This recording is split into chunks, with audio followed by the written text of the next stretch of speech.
به نام خدا. برای دوخت این جانماز ما به یه پارچه در ابعاد 30 در 30 سانتی متر احتیاج داریم.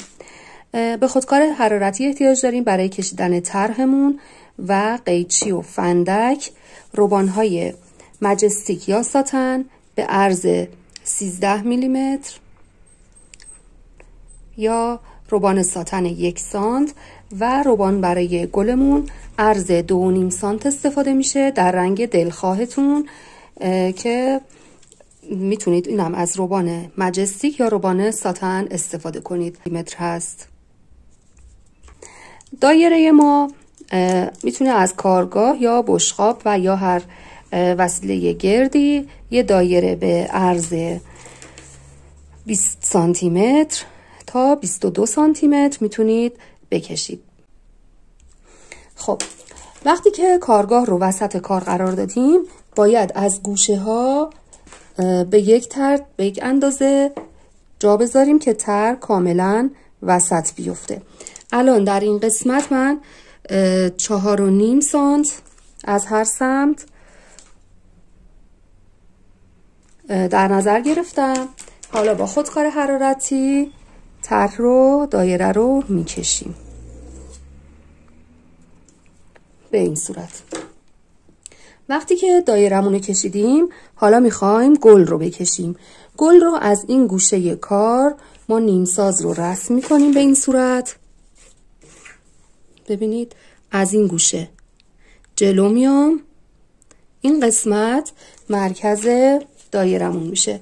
حالا ما با استفاده از دایره با همین روبان هایی که داشتم این نقطه وسط دایره داخلی قرار میگیره، دایره رو رسم میکنم. به همین سادگی میتونید طرح بکشید. حالا نگاه گلمون رو در نظر داشته باشید. نگاه گلمون به این سمت هست. یه فلش به این سمت میکشم، 2 تا فلش هم این سمت و این سمت. نگاه گل رو دارم مشخص میکنم.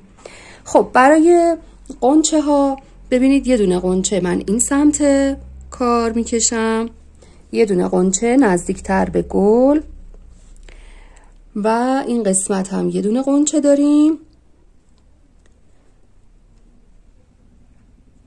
خب حالا جای برگ ها رو دیگه وقتی که ساق دوزیمون رو انجام دادیم با فاصله های منظم برگ ها رو میکشیم و جلو میاییم.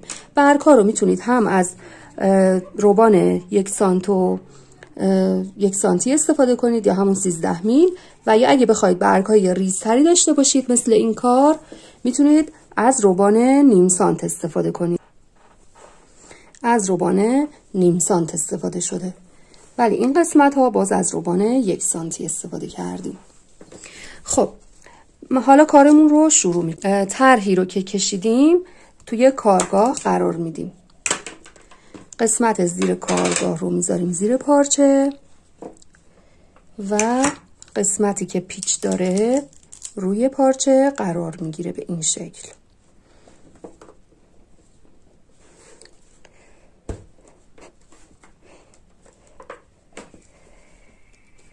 پیچ رو کاملا محکم میکنیم به این صورت. خب از روبان 2.5 سانتمون حدوداً 1 متر برش میزنیم به حالت کج. ببینید به این صورت برش میزنیم.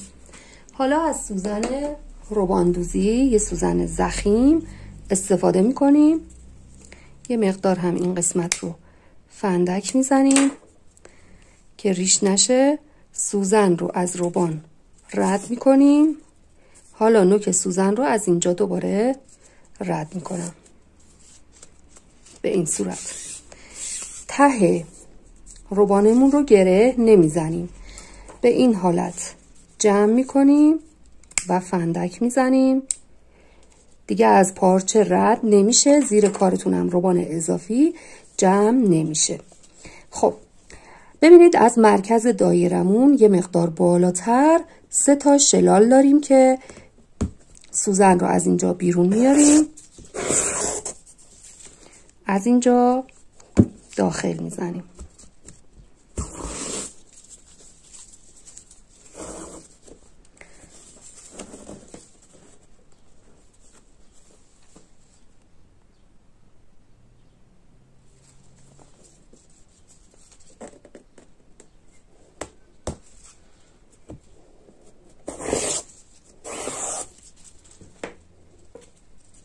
کاملا حالت میدیم به روبان. به این حالت جمع میکنیم و اینجا شلال دوم رو میزنیم.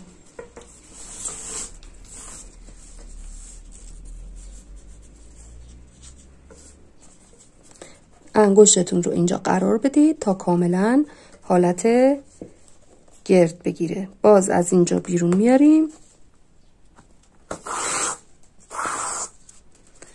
و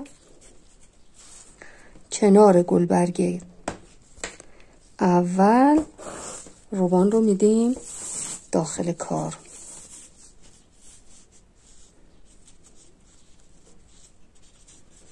ببینید انگشتتون رو اینجوری قرار بدید. حالا گوشه های روبان ها رو میکشیم به این صورت.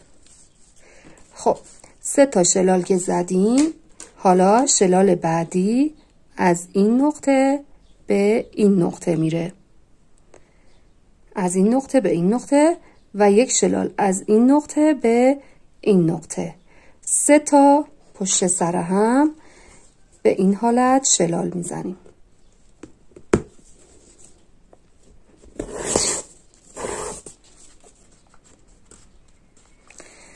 شلالمون رو که زدیم، وقتی که میاریم کنار باید لبه شلالمون رو به عقب برگرده.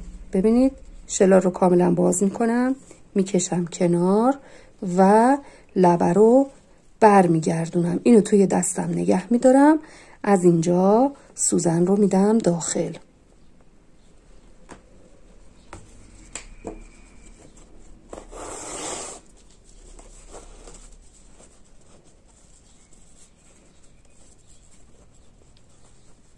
به این حالت. حالا دوباره برمیگردم نقطه وسط.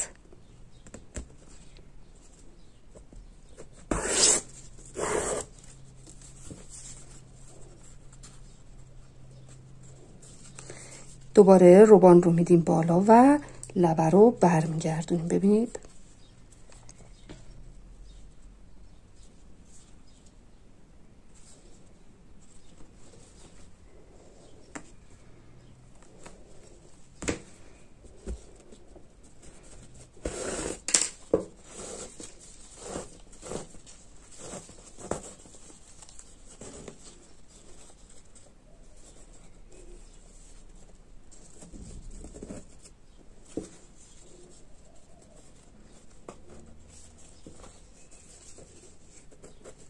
نقطه به این نقطه هم بزنید.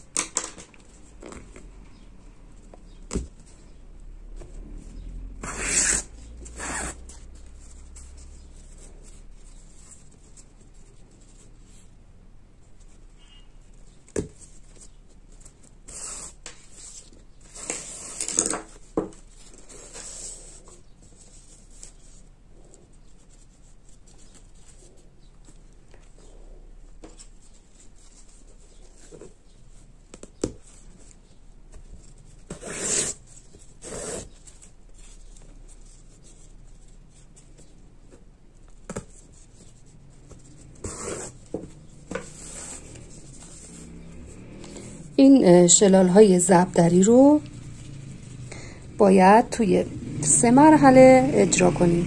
یعنی 3 تا شلال زبدری این طرف گل و 3 تا شلال زبدری هم اون سمت گل باید بزنیم.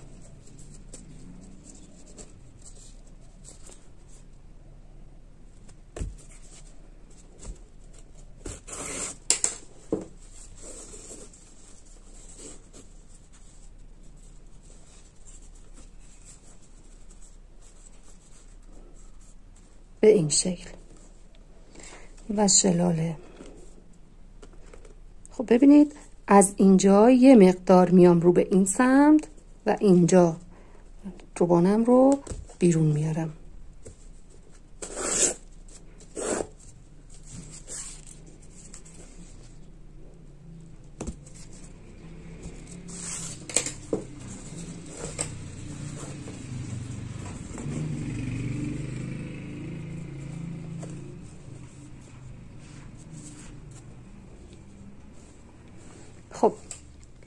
حالا این قسمت وسط گل 1 شلال، 2 و 3، اینجا هم 1 و 2، این قسمت ها هم باید شلال بزنیم.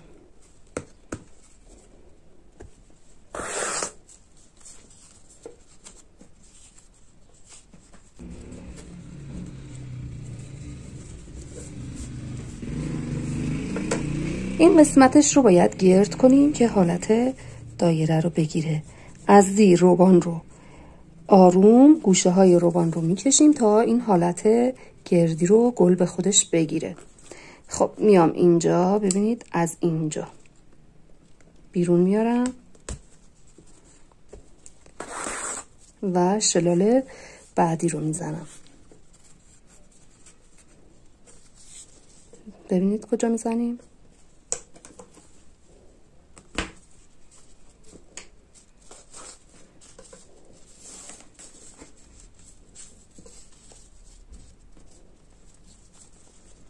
اینجا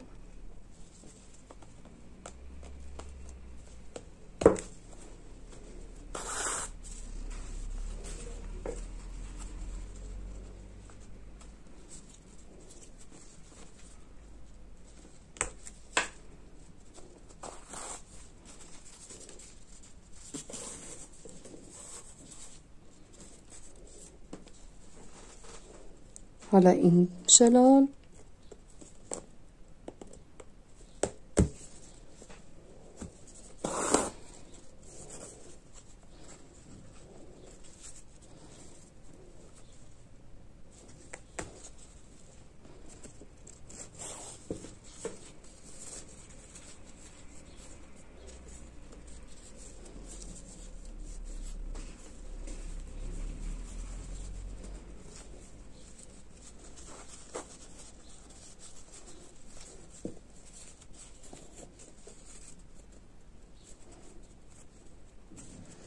و آخرین شلال.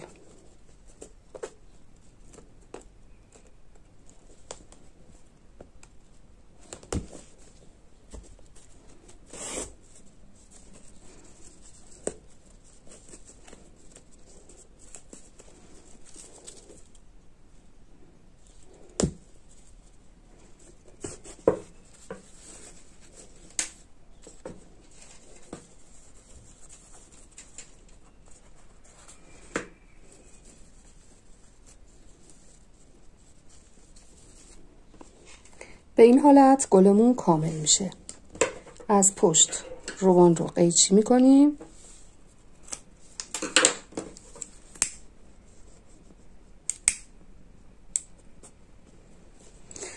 و فندک میزنیم.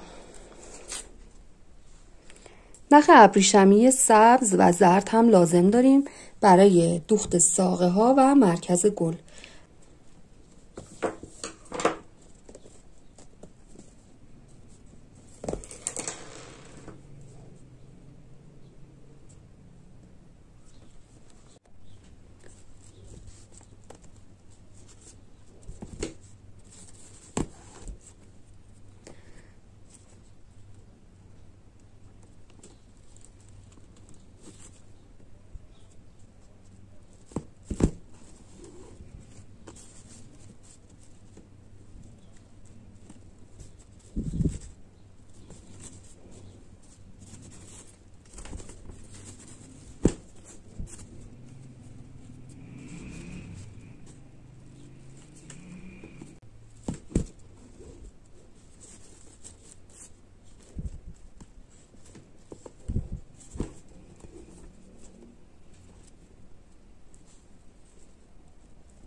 ببینید از اینجا در آوردم، بعد 2 دور میپیچونم، میام بالاتر میزنم توی گلبرگا.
خب برای این قسمت ها هم تماما ساقه دوزی میشه. از نخ ابریشمی رنگ سبز استفاده میکنیم. یک لا، ببینید از اینجا دوخت میشه تا این سمت. خب از این قسمت نزدیک به گل ساقه رو شروع میکنیم. نخمون هم یک لا هست. ببینید یه فاصله کوتاه میایم جلو و برمیگردیم.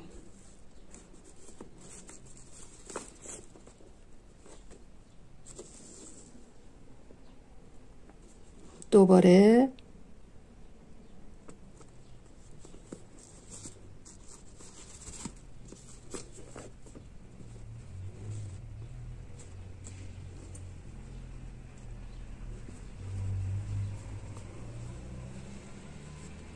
نخ رو مرتب رو به یک سمت، رو به سمت چپ میدیم و دوباره کارمون رو ادامه میدیم.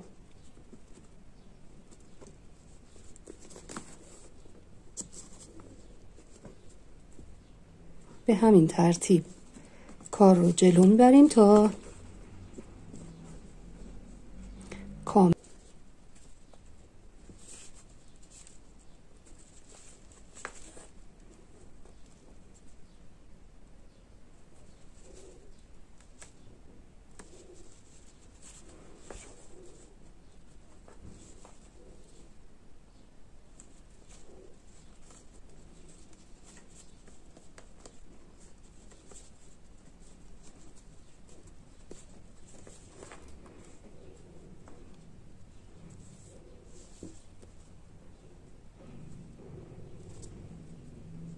خب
جایی که طرح قنچه رو داریم ابتدا وسط گلمون به این صورت یه دونه گره فرانسوی میزنیم. وسط قنچه‌ای که داریم اون قسمت گردیش یه گره فرانسوی شل میزنیم.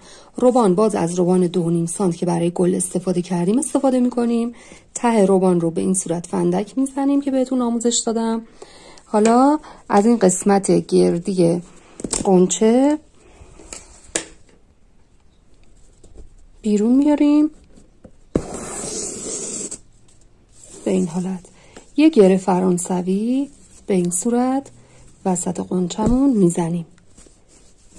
روبان رو یه دور دور سوزن میپیچونیم و از همون جایی که بیرون اومدیم از همونجا ببینید این قنچه خیلی نزدیک به گل هست بیرون میاریم. حالا از زیر قنچه سوزن رو بیرون میارم. برای قنچه هایی که میخواید کوچیک‌تر باشه یه دونه شلال روی گره فرانسویتون میزنید. ببینید کاملا انتهای قنچه رو با دست گرد میکنیم. یه دونه شلال هم میتونید شلال ساده بزنید هم شلال نوک‌تیز. اینجا من از شلال نوک‌تیز استفاده میکنم، یعنی از خود روبان شلال رو عبور میدم، سوزن رو عبور میدم به این صورت.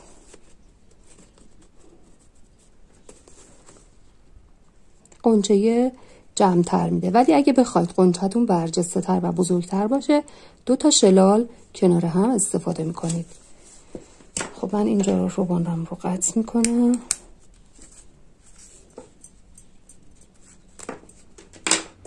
ته روبان رو دوباره بهتون میگم به این صورت میبندیم. خب این قنچه رو در نظر داشته باشید. از پایین قنچه روبان رو بیرون میارم. به این حالت با انگشتتون کاملا روبان رو حالت گرد بهش بدید اینجا و از این قسمت یه شلال نوک‌تیز نوک قنچه بدید داخل. ببینید کاملا لبه های روبان رو از زیر میکشیم تا حالت نوک‌تیز پیدا کنه. دوباره از این قسمت من روبان رو بیرون میارم از زیر قنچه. یه دونه شلال هم میتونید قنچه هاتون رو داشته باشید، ولی قنچه های برجسته و پفکی تر با 2 تا شلال. خب این شلال هم میاریم نزدیک شلال قبلی. ببینید یه مقدار هم فاصله میدم، بالاتر میرم هم کنار میام، یعنی حدوداً اینجا میزنم داخل تا کاملا 2 تا گلبرگ خودشون رو نشون بدن. دقیقاً روی هم نمیزنیم. ببینید این قسمت.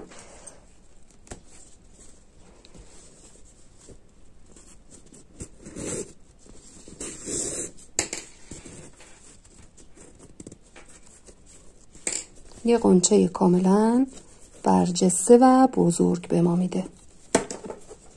ته روبان رو فندک میزنیم.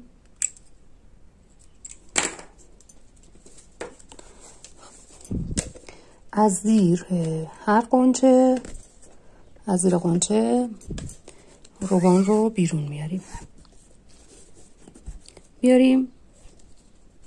ببینید